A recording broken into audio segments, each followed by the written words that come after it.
Welcome to another video, and I'm now going to continue with my appreciation of the new releases in 2025. God, there's been some releases. I've already downloaded over 100, and we haven't got to midpoint in the year. So this video is going to focus on new music released in uh, March, and I've got about 20 here. I'm only going to really comment in any real depth with the top 5 or 6, but I will mention them all, and they all have some merit. Get out there, listen to new music. So let's get started with the ones that I'm just briefly going to mention. So the first of what I might describe as honourable mentions, but I wouldn't really say that because I haven't really listened to them more than once. But I think they're worth noting.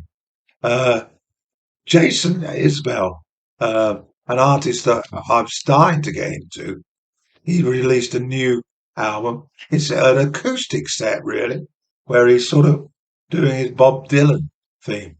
Foxes in the Snow.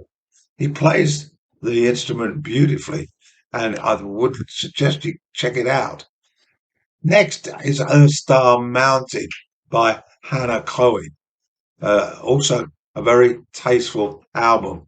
Uh, Try and get to listen to that one as well. Next one is an album called Hard Times, Furious Dancing. The name of the band is Snapped Ankles. I picked up an album by them a couple of years ago, and they're sort of indie, a bit post-punk, but their ability on their instruments is far better than that, and I like this one as well. So check it out. Hard Times, Furious Dancing by Snapped Ankles. The next one I took a shine to was an album called Can't Love My Soul by Annie and the Caldwells. Now, this band apparently have been performing for decades without a recording contract. Anyway, I quite like this one. It's a sort of combination, really, of gospel from the deep south with that blues edge. Early 80s sounds I heard, and it reminded me of the Disco Inferno phase with the Gap Band and others. Uh, this, as I said, is their debut. Check it out. And they've been dishing out albums almost yearly for some time. I've got a few of them. My Morning Jacket.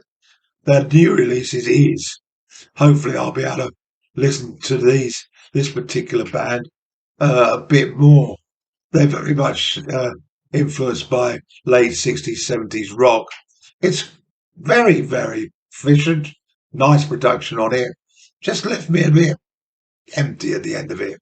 But it is My Morning Jacket. Someday by an album by a band called Fucked Up.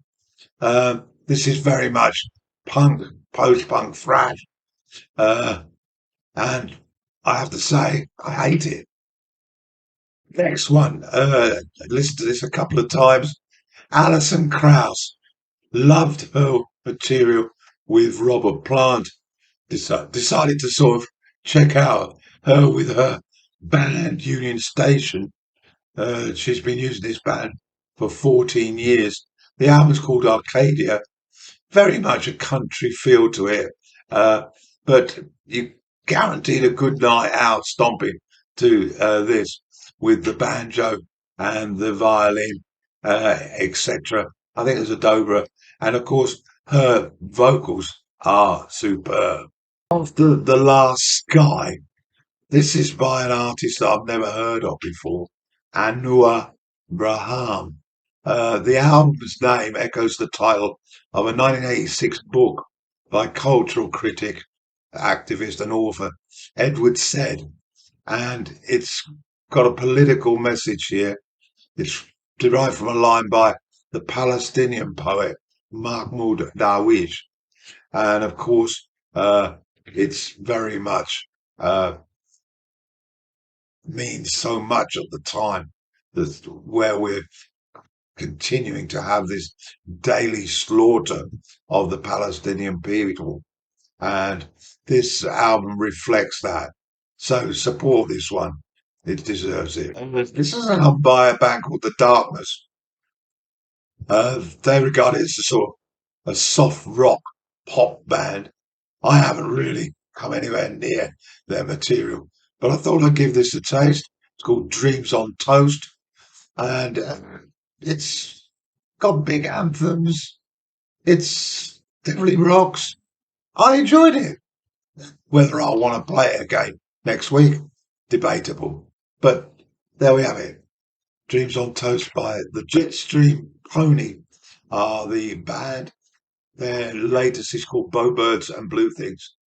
It's very much post-punk power pop from the 80s. They're a British band. Okay, but there are lots of bands like this. The Tubs have released their second album called Cotton Crown. Didn't catch their first in 2023. They're a London-based band, and they're very much influenced by the folk rock scene. Oh, I can all hear perhaps some early Richard Thompson in them. Another artist who's now into his fourth album. Yeah, I haven't come across him. His name is Dean Wareham, and his latest is called That's the Price of Loving You. The genre, well, it's definitely psychedelic pop. I also heard Pete Perrett and the Only Ones in his material, and I liked it for that reason, and that reason only. Check it out. Next one is Comfort Me by an artist called J. Marie. It's very much some music to wallow in on a hot summer's day as you reflect on life's mysteries. Uh, Light Showroom is a typical example. The album's centerpiece is the lengthy That Chair. Quite a good song, this, that channels Talk Talk, and is fronted by Beth Gibbons. I've got an album by her somewhere, and it has enough ebb and flow and grandeur to make the ocean jealous. Good stuff. My next choice is by a band called Perfume Genius, and I've also got an album by them from a couple of years back. This one's called Glory. It's their seventh. Mike Hadras is the leader. The songs take time to seep into your psyche. Very much piano driven, but very pleasant. Jeffrey Lewis is next up.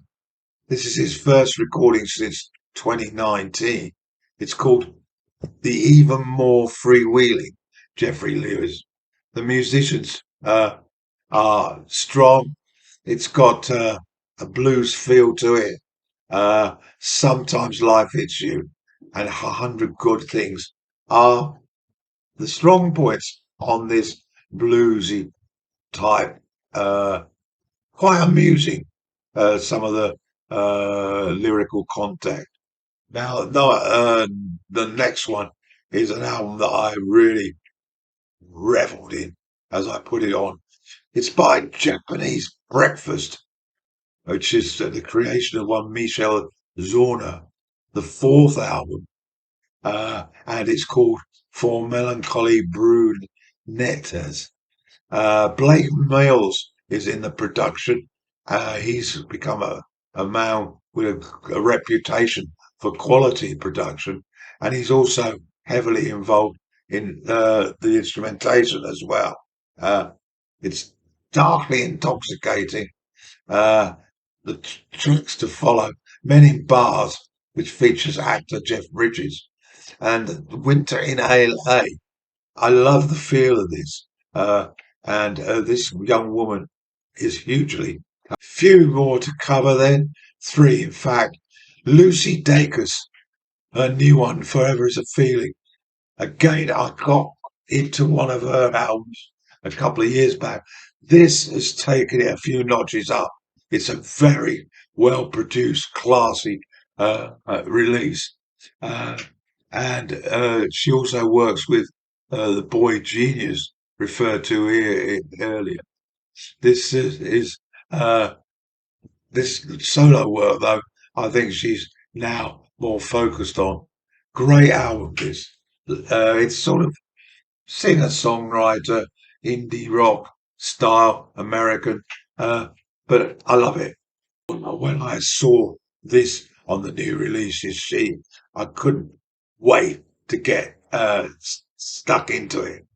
And it's by uh, Deacon Blue from the 80s, and it's their new album called The Great Western Road. It opens with the title track, and this captures the melodies, harmonies, uh, absolutely perfectly. It's a 40th anniversary album, and also celebrates 35 years of marriage between the two focal points on the singing, uh, Ricky Ross and his wife, Lorraine McIntosh. Absolutely fantastic. You can feel you're in Glasgow. The album title refers to a road in Glasgow, and I would really recommend this one.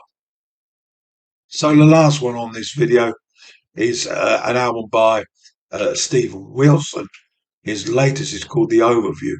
It's his 8th solo album, and I've slowly been catching up with this guy. Uh, Dipped into Porcupine Tree, and I love his production. Of course, is fantastic, and the fact that he's sort of recycling prog rock, which I'd sort of dumped really in the late 70s. And I'm really enjoying his talent is awesome. And so I suggest that you get into this one. 2 tracks, one for each side. Back to the old days. The quality of the music, though, absolutely brilliant.